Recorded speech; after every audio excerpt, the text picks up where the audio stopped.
Wander Wealthy Podcast, episode 178 with Kellsie Moore. Well, hello, everyone. Welcome back to another episode of the Wander Wealthy Podcast. If you're new here, warm welcomes to you. My name is Tess. I am the host of this show, founder of Wander Wealthy, and business coach and mentor to all the new, aspiring, and current money coaches of the world. This week, we have a very exciting interview to bring to you.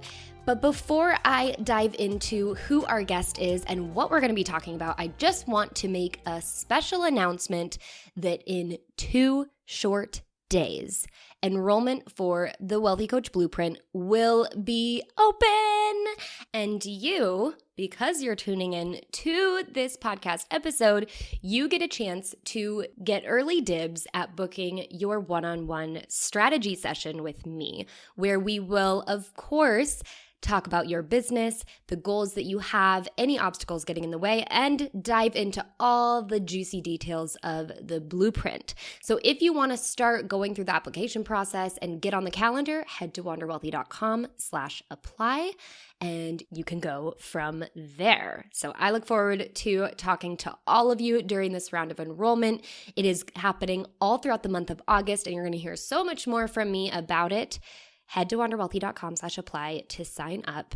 And remember, this program is first come, first served. So you want to get in because I am capping this round at 12 people. Originally, I probably mentioned this before, I was thinking 20, but I decided that I want to do this round one more time where it is truly one-to-one. You will get weekly personalized check-ins with me, all my eyes, all my ears on your business, and it is going to be great. So don't forget wanderwealthy.com/apply.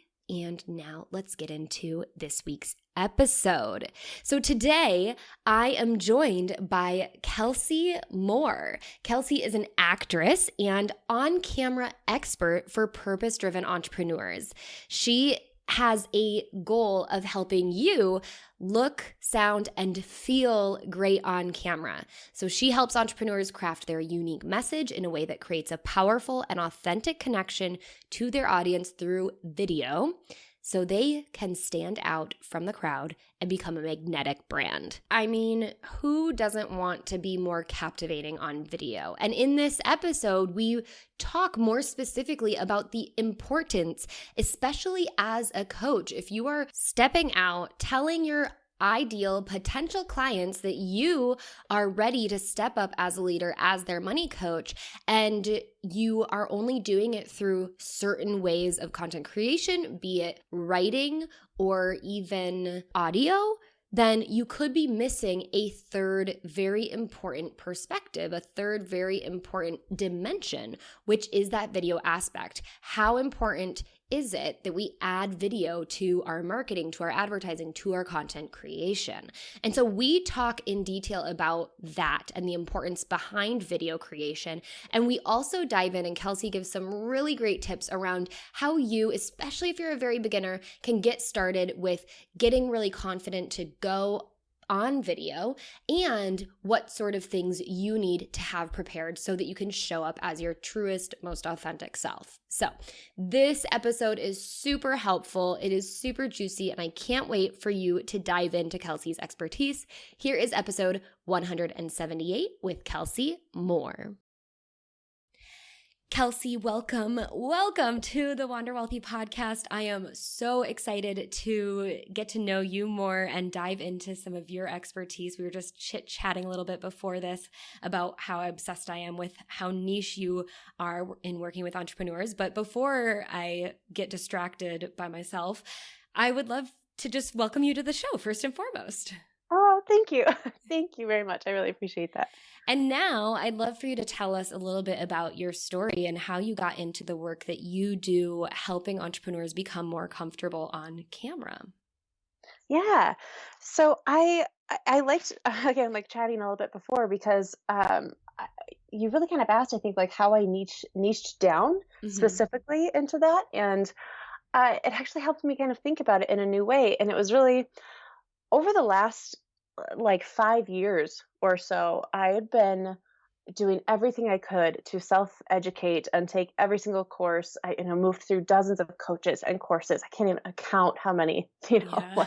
things I've taken and studied and learned over the span of those years in, building a business online, in how to be an entrepreneur, how to, do digital marketing, business strategy, everything I can for funnels and website and ranking and Facebook ads, all of those components, all of those pieces, where I Hmm. was diving into just learning as much of the business side that I possibly could, whilst really learning two other key categories, two other key things. And one of those was personal development and everything with mindset and reframing, because that's what builds in our ability to do the business stuff, to Hmm. like make it through all of those hard things. And it was just continuously like building in that muscle of positive reframing, of changing and choosing my mindset into a pattern of success and to like perseverance and fortitude. And while doing that, over the same span of years, I was working professionally as an actor and still am, absolutely. Hmm. But in multiple regions, training professionally for TV and film consistently, and working on a lot of indie films, now regularly auditioning for network, and just dozens of commercials and industrials and films and all of those. And that's a very different skill set. Hmm. And at one point during that time, I was looking for just some like other part-time work while I was kind of transitioning from an office job into working online full time as a coach, because I was working as a mindset coach. My entire program and course was all around developing that success mindset. Hmm. And so I was taking some part-time work, and at a local studio here in Denver, I actually coached adult actors for about 6 months, just kind of as like it was a temporary thing. And it was like, oh, this would be really cool. Like, we can learn even better when we teach things. Hmm. If you really want to learn something, go teach it. Like Right. you'll know it. And it was in that time that I suddenly had that epiphany, because I've really been feeling like there was something missing, that I was waiting for a click, for something to just kind of settle into place. Uh-huh. And I remember talking to my coach about it. I remember like talking to my husband and my friends, and I was like, I feel like I'm getting there with my business, but it's not quite what I want it to be yet. But I don't know what that is. And it seems so obvious now on the other side, but when you're in it, it's not obvious. It's like Hmm. you have to go through that phase. And so it was when I stepped in that role of coaching acting specifically, where I was like, oh, good Lord, I want to merge these three primary facets of the things that I'm just extremely passionate about, and have been, cultivating and developing these skill sets immensely over the last 5 years, to be an on-camera coach for entrepreneurs, so that they can help, grow their businesses online and have a powerful presence on camera, so they can actually be authentic and impact their audience. And Hmm. that's how, finally, after years, it really all came to be such a niche. I love it. And I think that process of getting there is, it often takes time. And you always Mm. start off thinking, like, I'm going to become an entrepreneur and do all these things and Mhm. like change all these lives and, work in such a broad way. And then you start to really hone in on your own unique skill sets. And then that's when you find like the business Yes. of your dreams that is also very lucrative, and like it Yes. works because you find this unique niche as well to insert yourself in. Exactly. Exactly. It's like, now I know I really can make a difference in people's lives and businesses. Hmm. And to see it happen is just the most exciting thing. It's very cool. Yeah. But I get, I'm sure you experience this too, where it's just kind of like clients come to you and like, but I don't know where to start, or I don't know what my thing is. And it's like, you do. It is in you. And Yeah. it takes the iterations and the evolution and the trusting in yourself and developing the baseline skill sets, and then really just allowing yourself to see that the things that are in your genius zone, that are the something that seems so easy or maybe simple to you, that's the thing that you really probably need to be teaching other people, because it's not Hmm. going to be easy or simple to them. Yeah, exactly. And I just think that's a really good, your story is a really good one to tell. And I feel my story is somewhat similar in the sense that, you do something and you're kind of pushing and pushing this business to work and you're like, there's something missing. And then all of a sudden it clicks and things just, you've like climbed to the top of the mountain and now you get to ride downhill. Yes. Oh my God, yes. That climb is so hard. Yes, it's hard, but keep going, you guys. If you're Yeah. there, keep going. Awesome. Yeah. I love it. Well, I'd love to shift just slightly and talk a little bit about money because this is a money podcast. It started as one. It will always be one, Yeah. even though I've definitely pivoted into helping money coaches more specifically, but I think it's still good to normalize the conversation. So I'd love to know a little bit. Oh, yeah, me too. Yeah. I'd love to know a little bit about your money story and just understand, how you personally grew up around money and what your thoughts about money were, maybe in the early days of becoming an entrepreneur and how maybe your relationship with money has evolved over time. Yes. So it's definitely still always like an ongoing evolution for me, where I'll notice where things like come up and I'm like, why is this? Like, where is this? I don't know, this fear or this hesitancy or, what is this? And I have to go in and kind of look at things and question things. But I've definitely done a lot of work around my money relationship because I like now I get giddy around money. Like it's like a great friend. Like I love it. I want to hang out with it. Like it Yeah. feels really good. And almost all of the money conversations I have now are positive oriented, at least, where it's like, okay, like, looking at a situation without attaching meanings about who we are and our worthiness as people around it. Like it's just like a friend you get to hang out with. And that's taken a lot of work because, and again, still ongoing, still in evolution, but definitely was not raised like that. I grew up in, middle class, middle America, suburban in Minnesota, and I'm very grateful for the opportunities that being born in just such a nice, opportune, available place like allowed me. I'm very grateful for that, but it also does come with very much of a stigma of what things were like in the 90s and in middle America. Like we definitely were part of one of those families where it was like, you don't talk about the serious things. You don't talk about the things that are hard or that could create conflict. There's just silence around it. And that was the same for, family history things, family secrets, like all of these other things. And it was the same for money. And we just never talked about it. Like I remember asking my dad one time, like, how much do you make? And he was like, oh, no, like you can't. And I was like, but you're my dad. Like it's not like I'm asking a stranger. I was like 10 or something. I was like trying to understand money. And it was just such a, I don't know, an unspoken thing.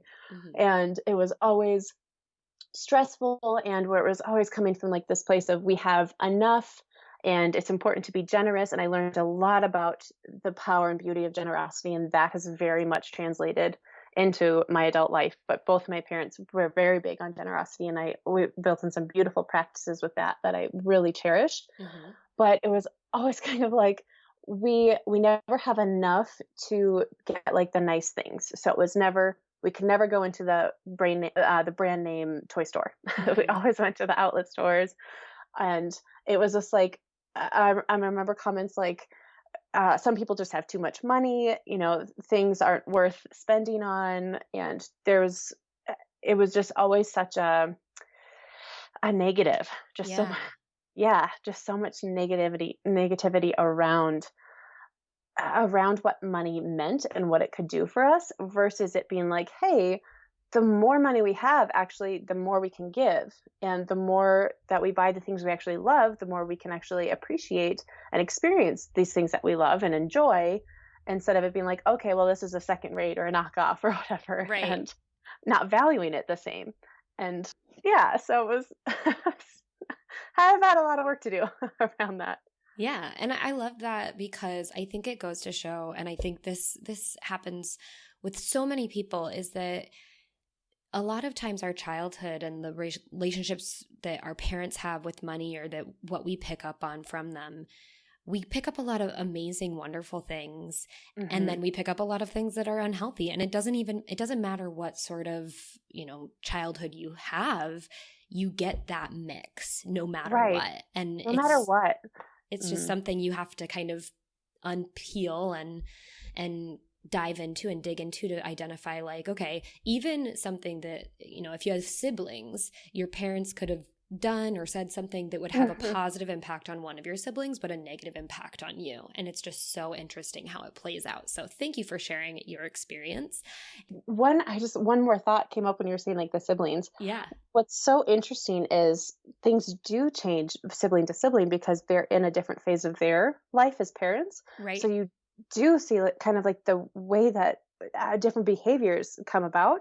But then when nothing's actually talked about or taught, it's like you don't quite understand why those differences are there, what happened differently. Was it you? Was it them? Like, and you take on meaning of it as a person. And then it was like, because it was never spoken about, we never learned how to handle money, how to manage it. I had no idea what to do for accounts, for taxes, for nothing. It was so weird. And they don't teach you how to handle money in school. So it's like we had no understanding or concept around money or how to handle it or what to do with it. Yeah, exactly. And I love that you also brought up the, like, growing up in middle America in the 90s. I just think for whatever reason, and maybe it's because I didn't experience life before then, but we have become more comfortable talking about uncomfortable topics. And I love that about the progression of society. And I don't know if it's, social media or just media in general, but I think it's really great. Yeah, I agree. I so agree. Yes. Well, thank you for exploring that with me and sharing more of your story. I'd love to go into the tangible tips round of this episode and dig into your expertise on being on camera, because this podcast is really for all of those online money coaches out there. But many people listen to this, and I think having a camera presence is definitely crucial, especially in the way that most people, if they have an online business, are going to use it to market themselves. So why, in your opinion, should online coaches, especially money coaches, consider using video to connect with their potential clients? I love this question. Yes. So video equals trust. And you're working in the online space. People buy from people that they know, like, and trust. And so everything that you're sharing on your social media accounts and your building your business and your presence and your ads on your website, those are all categories to build in the know, like, and trust factor, where you're sharing your expertise, you're sharing how you can help them, you're sharing a little bit of your behind the scenes personality, all those aspects. But video is the number one fastest way to build a connection, rapport, and trust over anything else, because people can read your energy. It goes beyond what you say, because I think it's a Maya Angelou quote, where it's, people will remember not what you said, but how you made them feel. And that's such a power of video that we have, is you can make somebody feel something versus just them reading words that maybe they're like, oh, that was really cool. Like I felt that for a moment. They're not going to have that emotional sensory attachment to you as the human behind words, because it doesn't have your moving face, the kinetic and the auditory and the energetic presence behind it that video does. Yeah. And particularly for money coaches, you are speaking about something that is sensitive to people. Yes. Something that, like, we've had these, from whatever childhood experience we grew up in, whatever it was, like you were saying, we were influenced by that. And that's where we got our, current money system beliefs. And you're probably challenging those. You're probably inviting them to think in a new way. You're probably offering solutions. And that is going to be touching on a lot of sensitivities and nerves. And if you're showing up in your in your posts that's very clinical and very detached, you're probably going to have less of an impact. Mhm. And then if you're showing up on camera and you're uncomfortable and you're stiff and robotic and scared and nervous and you feel like you're phony or fake, that's going to create a massive disconnect that can actually hurt you. Mhm. It's learning to hone in on your magic, your charisma, your authenticity, your truth, and being able to share that energetically through the way that you show up, through your presence on camera, to have that just immense, deep, powerful connection with your potential clients. Yes. I think that video is one of the things that helped me the most in building my money coaching business. Mm. And it was really hard to get started. And I think, a lot of my audience members, they've seen probably my YouTube channel. That might be how they found me, or they've followed me on Instagram and they're like, what? You don't seem, I even like from a personality standpoint, when I talk to my clients, I'm like, I'm an introvert, right? And they're like, what? Mhm. And I'm like, yeah, but I just learned how to turn it on. And that took a long time though. And so I'd love to get kind of your 2 cents on how can someone start to get comfortable behind the camera, especially if they are just like terrified about the idea of even recording themselves. Like, do you have any back pocket tips for us? Absolutely. Yes. And I love what you said about introvert. Uh, because really, introvert and extrovert is where we derive our energy from, right? Yes. Do we need that alone time to refuel? Do we need to be around people to refuel? Which is, the stay-at-home order is really tough for the extreme extroverts that need to be around a lot of people to refuel. Yeah. I'm That's doing fine. I'm doing just yeah, fine. fine. I sit right on the literally on the 49 to 51%. Uh-huh. And so I'm just like, okay, I can wave at somebody and be like, oh, cool. That I was like, I got my hit. yeah. I was like, great. I just took your energy. Thank you. But video is so, we mentioned just before, video is so powerful for sharing your energy and your energetic connection. Hmm. But sometimes it can feel almost like draining. Like, okay, well, then if I'm sharing my energy, but I'm not getting any back, a way that I want us to start reframing that and getting really comfortable with being on camera is, instead of thinking of it as it's just you and this inanimate object of glass and metal that's Hmm. looking at you. How do you show up when you're there working in person? Go back to a memory of that, in person with one client, with your one amazing ideal client. They're crushing it. You love working with them. You get so excited for your sessions, and I really kind of want to put it mentally for in person, even though I know a lot of sessions are probably online through Zoom calls, things like that. Hmm. But cultivate that energy, because people always say, oh, I'm so good, when I'm in the room, or I'm so good with my clients at one-on-one or in my group coaching, because I have someone feedback, I have somebody there to work off of. Yeah. Well, the thing is, they're still there. They're still on the other side of that camera, on the other side of that lens. You're talking to that person. And when you show up in front of the lens in the way where you think you're just talking to yourself or to some thing of glass, you're not then being present and sharing the gift of being there interactively with your client. Hmm. Now, this is energetic. It doesn't mean it has to be live. So I want you to pull up that feeling of, what does it feel like when you're working with one-on-one, that just ideal, amazing soulmate client that you get so excited to work with. And I want you to write their name out on a Post-it note, print off their photo, pull them up online, have their visual up around you. And I need you to talk to them. When you hit record, when you start filming, it's not just an open sea of, I have no idea who's going to see this, who's going to watch this, and everyone's taking something from you. And then you feel like you have to, we get scared of the lens then. It's like, Right. no, sit down, have that conversation with your soulmate, awesome rock star client that you just love talking to, and just share the information that you had on the docket for today with them. Just Yeah. talk to them. Love it. Mhm. And then when it comes to, I think another big concern that a lot of people have is being perfect on camera. Mm. Can you share Mhm. a little bit about how to get over that? Because I'll be honest, if I tried to be perfect, I would not have any videos out on the internet right now. Yeah. Uh, my first question with that is, what is perfect? What does perfect mean to you? And have them write it out. It's probably going to be like, well, my hair and makeup's done. Okay, so is that really authentic to your daily routine? Is that really how you look on the day-to-day basis? Because if it is, then that's going to be authentic to you. Because authenticity, what's real to your true self, wins over polished every time. Unless your role is specifically glam, unless you are a news anchor, unless that is the professional box of super polished that you're living in, I would challenge the idea of perfect being authentic. Yeah. So if we can start to switch just what does perfect mean to us, I'm going to say there's important things like have good lighting, have clear sound, monitor your background, manage noise, look at the lens, create that connection with your audience, know what you're going to be talking about, have your bullet points ready. Like those things are important.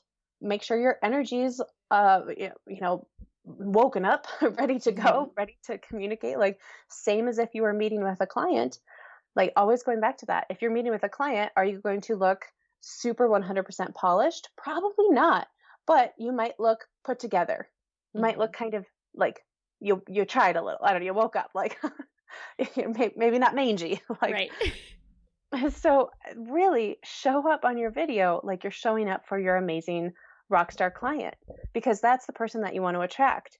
If they feel like, oh my God, she's so like everything is glamour, everything, she looks so put together all of the time, it's just perfect, and she has this amazing studio and this professional filming equipment and all of these really high-end things, it creates a separation where it's like suddenly that seems so far away from the possibility of what's potentially possible for me as the viewer, that I don't really feel relatable to that.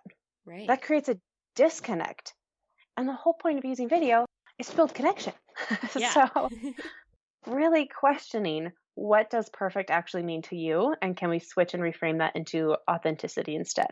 Yes, I love that. I think, even in some of the content that I've put out, I've gotten a lot of, maybe not a lot, but I've gotten some comments, and they really stood out to me, that of people just kind of thanking me for not always having my life look like it's exactly put together.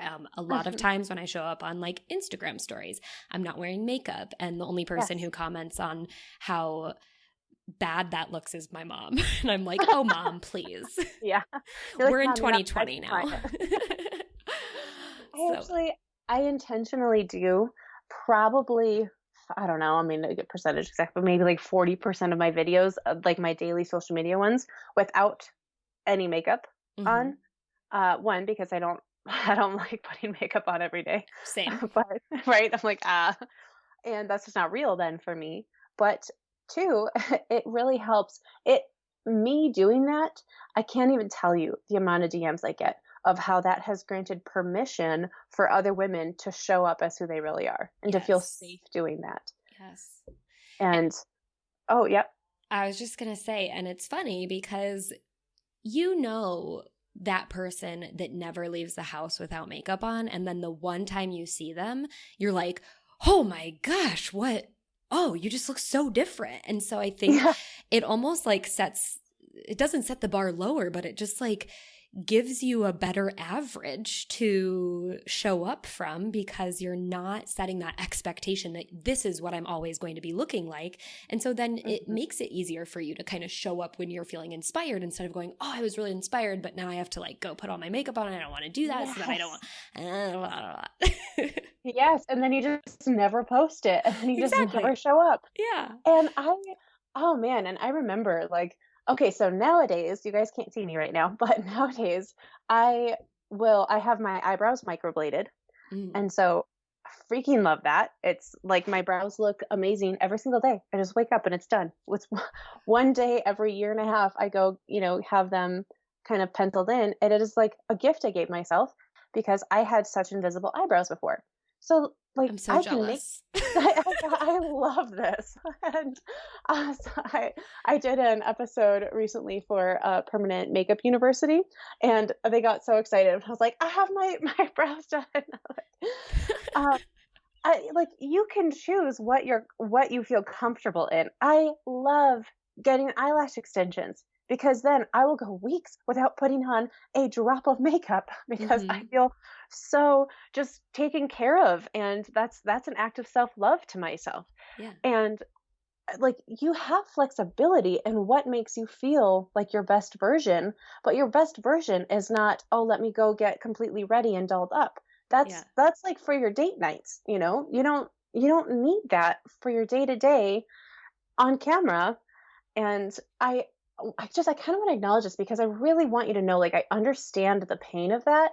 When I was oh yeah, I didn't cover this part in my story, but the first job I took outside of college was working as a teacher in an adult male correctional facility, Okay. and was there for about 4 years. And that's really what triggered and started my path down personal development and finding a way to escape that. It was a Mhm. pretty rough situation.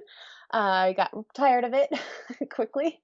And I remember I would have days where if I didn't wear makeup, or even if I did, if it like wasn't enough or something, the men would comment like, "You look super tired today. Like, are you sick? Like, what's the matter?" And it's just, I remember kind of that feeling of being like, just feeling less than, or Mhm. I don't know, because it's something with the social dynamic in a situation like that. Most people in our regular day-to-day life wouldn't comment something like that other than our moms, Yeah. right? Where it's like, you look tired today. But just like hearing it from these just like stranger adult men that's working with all of the time, like, you look so tired, or are you sick, if I wasn't really presentable. And it was such a weird experience, I think, as like a 22-year-old girl, to just be like, Mhm. why do I have this expectation of like, I have to look this certain way to just not look ill? Like, Mhm. what does this mean? Yeah. And working through like my attachment to the meaning it gave me of my enoughness, of my worthiness, of my ability to do my job well, all Yeah. of these aspects, and reframing that and working through that process. And that's really why it's important to me now to really teach, like, no, you don't have to hit anyone else's standards of what it is that they think that you maybe should look like. You don't look sick. You look like you're not wearing makeup. That's all. Right.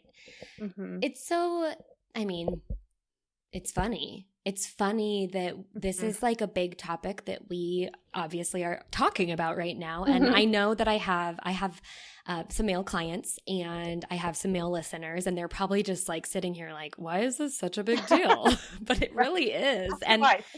yeah, exactly. And Yeah. so many of my female clients, that's a big sticking point is like, well, I have to get all ready and so that I can film these Mhm. things, and that gets them tripped up. And so I want to talk about that in a little bit, but before we talk about kind of like maybe like a routine or something that someone can implement to help them get into the mood of recording and just getting on camera, I'd love Yeah. to know, what are some things that maybe someone needs to do or know, and just like the very simple basics in terms of getting started with the camera. And you had already rattled off a few, which maybe you'll need to reiterate for us, which is like, obviously have your bullet points ready and I was gonna say look the camera in the eye, but like look at the Yeah. lens.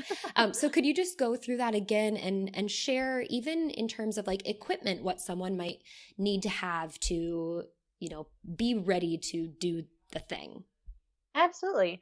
So the most important thing really is your lighting. Start there. And if you don't have any equipment yet, or while you're waiting for it to be delivered to you, because please go get some, just make sure the light is in front of you. And Mm-hmm. you always need daylight. So we'll talk about bulbs in just a second. But that means if you have a window, or if you can film anywhere outside, just face the window so that it goes window, your device, then you, so that the Mm. light is in front of you. And that beautiful even glow from natural daylight looks amazing on camera. Yes. Never, never use your regular indoor lights. Like, they're always soft yellow lights, which creates a nice, warm, cozy glow in our homes. It's great. That's what's in our lamps. But never use that for filming. It puts a really weird green and yellow tint and looks awful and very unprofessional. So that's where I'm going to be a stickler and say, just get some lighting. The fastest, easiest equipment to do for that is a ring light. There's super powerful daylight bulbs, LED daylight bulbs in a ring shape, so that you don't need to create like a 3-point lighting system for yourself. It's just the most convenient way to do a good lighting setup with having one piece of equipment that's not going to take up a huge space in your room. Hmm. And they have them at different sizes. So depending on how much external light from the lamp would be conflicting with it would determine kind of how big or strong of a light that you would need. Because if it's competing against a lot of other windows, something like that, that's coming in maybe at the wrong angle, if your window's to the side of you or something, you'll need a bigger, stronger light and close your blinds to help counteract that, to create that nice even glow on your face. But the ones that are desk ring lights that I think are like 10 to 13 inches, those you can usually get for maybe $40. Hmm. But I can just like go on Amazon. Yeah. But a bigger ring light, maybe like the 30-inch ones, they're usually $100 to $200, but they're worth it. You just kind of make that investment once and then you have it and they work amazing.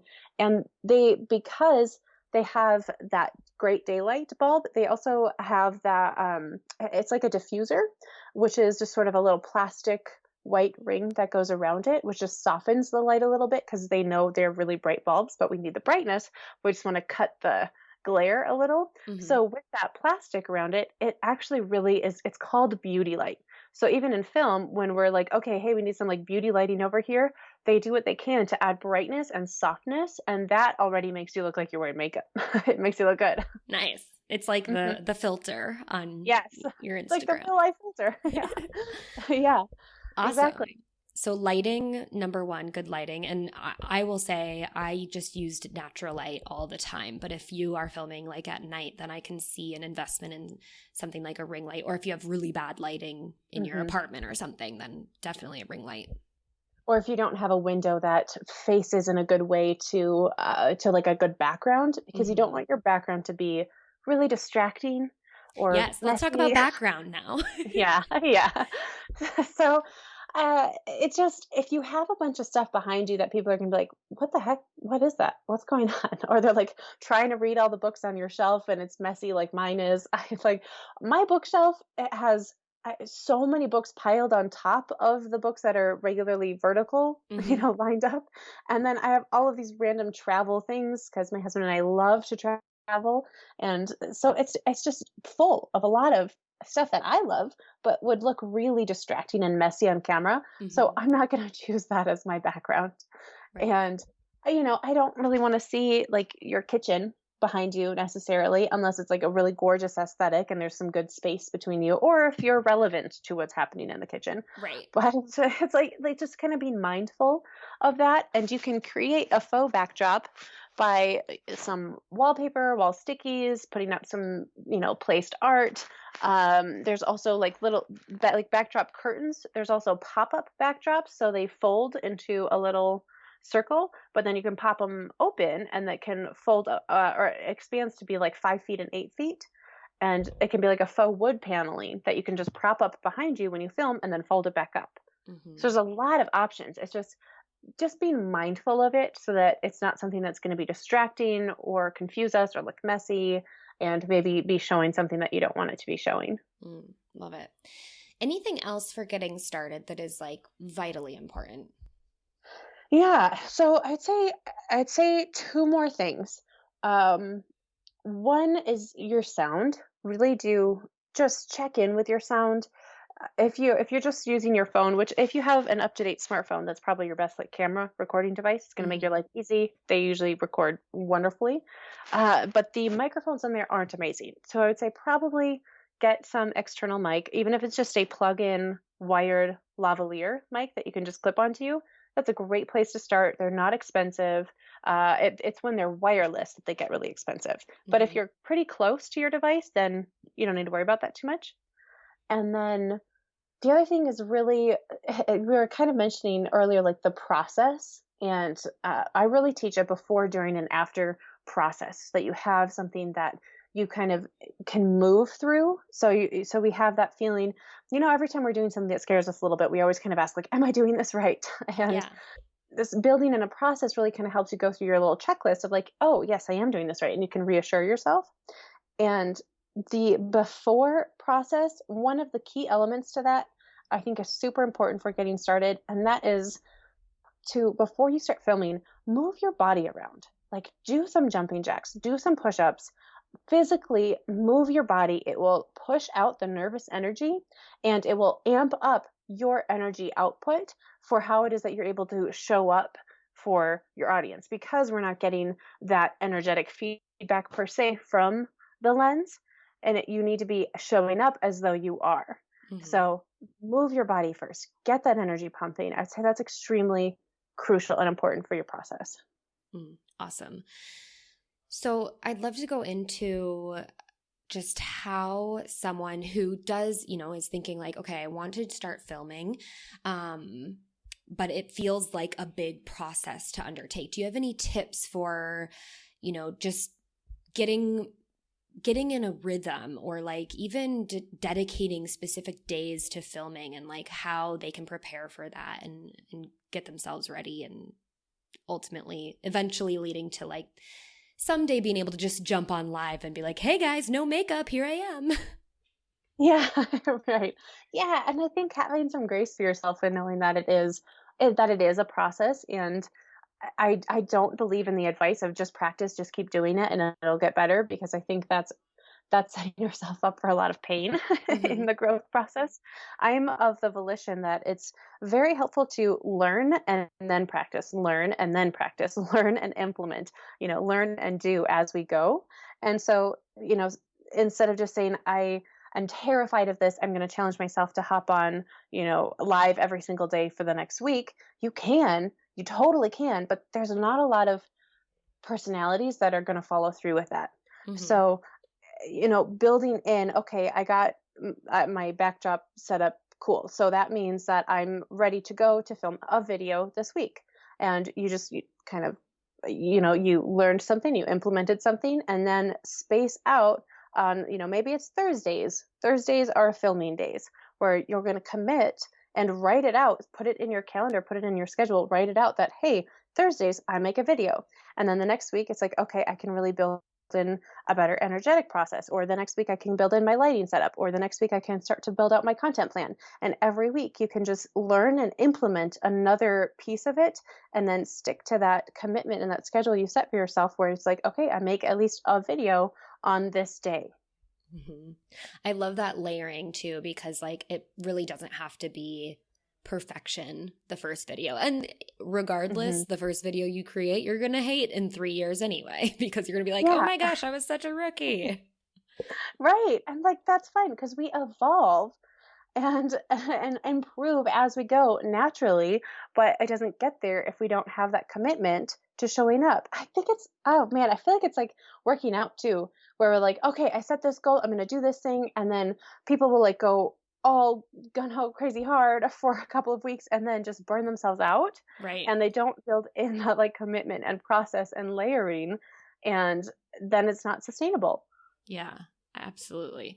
So thank you for all of these amazing tips. I think that it's really going to be helpful for those who are listening, who are like, okay, I know, especially being a money coach, like my potential future clients or my current clients, they need to see my face maybe a little bit more regularly than just like hopping on a call or not even knowing who is behind this account or this blog or this whatever kind of content they're putting out there. So adding that new dimension of showing their face is going to be super, super powerful. So thank you for helping us out with getting started, being on camera.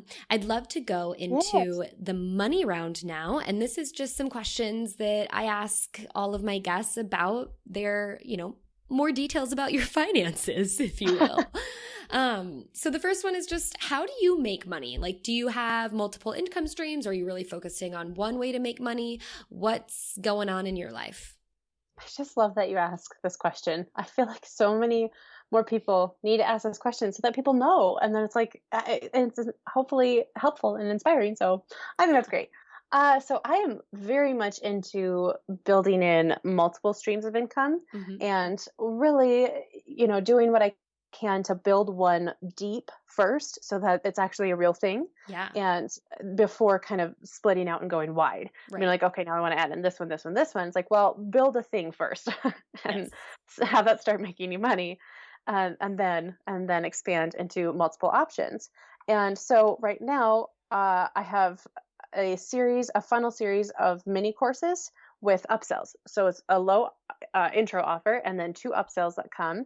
And then they're added to the list if they opt into marketing to get my free content for a video series, which is jam packed on just awesome knowledge for free on how to get started using authentic video in their business.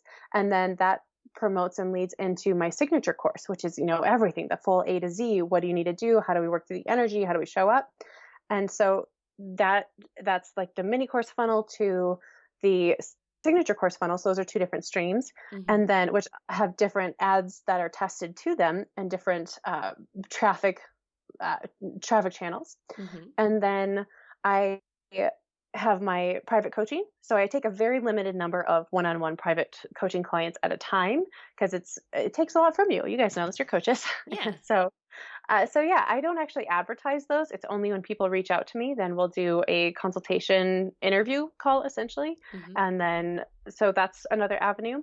And then my favorite new kind of expansion is affiliates. I'm an affiliate for a couple of different programs, and one of which is my software platform that I use for everything. I use Kajabi for all the stuff that I do.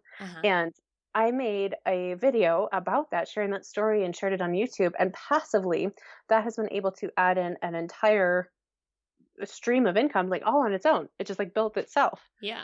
And I think when you truly believe in something and something's, like in the power and conviction that you believe in you and your own offers, when you can also have that for other products or services, that is so cool because people see that and they're like, okay, maybe I didn't need to buy your thing right now, but I know you, like you, trust you, and your experience and success with this, other service or this product, that is so impactful. And affiliate promos have just been, that's like the next thing that I'm just building on more of those, only with things that I have full integrity and compassion and passion for in what they offer. And that has been such a cool way to add additional income streams. Awesome. And you have acting work too, right? Oh yeah, and then like other stuff. That's just my business. Yeah, Yeah, and everything anytime else that we do outside. acting, which has residual checks from a lot of projects, which is super exciting. It's like the mailbox money where we'll randomly get a check in the mail and you're like, ah, sweet. So like a year ago. Yeah, absolutely. So any sort of acting gigs. And I feel like money just kind of comes in from other different ways. Sometimes you're just kind of like, oh, cool. I don't know why I got this, but I got this. Yeah, I love it. Yeah. What is the last thing you spent a lot of money on, and how did you make that decision? I always reinvest every quarter a certain amount, or what makes sense maybe for that moment, back into a particular new growth channel to test out a new avenue of traffic. And so like in January, that was redoing my entire website and fully SEO optimizing that. And that was like $2,000. And that was kind of like, oh, do I really need to spend that on a website? Like, I'm so sorry if we have like website people hear that. They're like, that's nothing. Like, it should be more. Like, I totally understand and respect that. Right. But I had always done my own. I just always made my own website. So I was kind of like, do I really, need to, I don't know, invest that back into it? Right. And so that challenged me a little bit, but it was so exciting. It was the coolest thing ever to see it completely get a facelift, like a full upgrade. Yeah. And I didn't have to touch it. I didn't have to do anything with it. And now it's like a piece of my business that helps work for me instead of just being, something I just kind of duct tape together. Amazing. I think it's I'm very similar, and I've done a lot of things myself. Like I built my business very scrappy. And now it almost feels like a little indulgent to spend money on something that you know you could do, but like someone else is going to do it way better. Yeah, exactly. Yeah. Awesome. And actually, right this week, right now, I am hiring 2 more positions.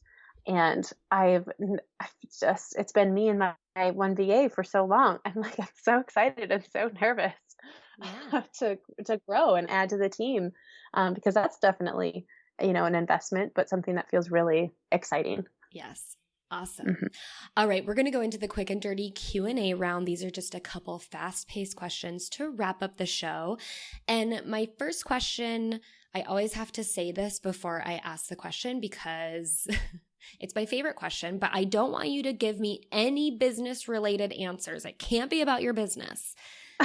Okay? We got that agreement? Okay, deal. What is one completely random thing that you've just been like weirdly obsessing over or you can't stop thinking about lately? Oh man. I don't know, I guess how weird it is, but Europe. I every single day I wake up and I'm like, when can we go? When can we go? Oh, I well, want to come on travel. over whenever you can. Thank you. It has been gnawing at me. I am bursting at the seams. I cannot wait until it's completely okay to go travel again. And my husband and I met back in the day, a decade ago, right after he and I had both gotten back from a study abroad in Spain. And I just, it holds such a special place in our heart. And I want us to go back on a trip. And I think this next round we're going to the UK, and then Italy's on our list soon. And I'm just yearning so hard to go back to Europe. Yes. Well, I am yearning so hard for all of my fellow Americans to be able to come visit me. So yes. What is something you love to do to step away from your business? Oh, easy. Outside. It's once a week. This has been such a powerful shift that we just started doing recently. Once a week, we go hop in the car, me, the hubs, and the pup, our little Leo. He's our baby. He's a cockapoo. We get in the Prius and we go drive out to some just kind of far away trail where there's no people. And I put my phone aside. I turn it on Do Not Disturb. I don't check anything on there for at least a full day, and just go lay in the grass under the trees and fully immerse in nature. And it has been my favorite thing. That's so great. Your favorite account to follow on social media? Oh, yeah. So this changes sometimes kind of based on, I don't know, where I'm really vibing the inspiration in the moment. But I'm going to say Catherine Zankina, Manifestation Babe. Yes. I love that account. She's amazing. What is the best piece of financial advice you've been told that you'd like to pass along? That money is energy, just like everything. So it's same with oxygen, where you don't exhale and then think, I'm never going to have air again when you're just standing there nothing's happening. You're just living life. It's no, you'll be able to inhale, breathe money in and out as this energetic flow and transfer, where it feels good to bring it in and it feels good to let it out. Yeah. Oh, I love that. Kellsie, thank you so much for joining us today and for sharing so much of your knowledge around having charisma on camera. I'd love for you to tell us where we can find you so we can continue to follow along and learn all the wonderful things from you. Yeah, thank you so much. I've loved this conversation. I really appreciate it. Please come say hi on Instagram. That is where I hang out, and I just love getting to meet new people on there. DM me, let me know you listen to this, share it, please. That is the coolest little virtual hug. I love it so much. Yes. That'd be great. What's your handle? I'm at Kellsie_Moore, and Kellsie spelled a little funny. It's KELLSIE. Yes. Awesome. Well, thank you again for joining us today. It has been a pleasure. Awesome. Thank you so much. And that's a wrap. Episode 178 with Kellsie Moore. Thank you so much for tuning in today. And if you want to get at all of the resources that Kellsie mentioned, check out her website, add her on Instagram, head to the show notes by going to wanderwealthypodcast.com/podcast/episode 178. And of course, don't forget, the Wealthy Coach Blueprint is 2 days away from being open for enrollment. That's when we open our calendar to start doing all of the strategy calls to see if you are a good fit for the blueprint and if we are a good fit for you and bringing your money coaching business to life or getting it all booked out, baby. So head to wanderwealthy.com/apply to check out more of the details behind the blueprint, and you can scroll right on down to the bottom of the page to click the button, fill out the application, and book a call with me. Get on my calendar. I cannot wait to meet you, talk with you, and strategize with you. So that's it for this week. Go out there and crush it on video. And until next time, I hope you wander wealthy.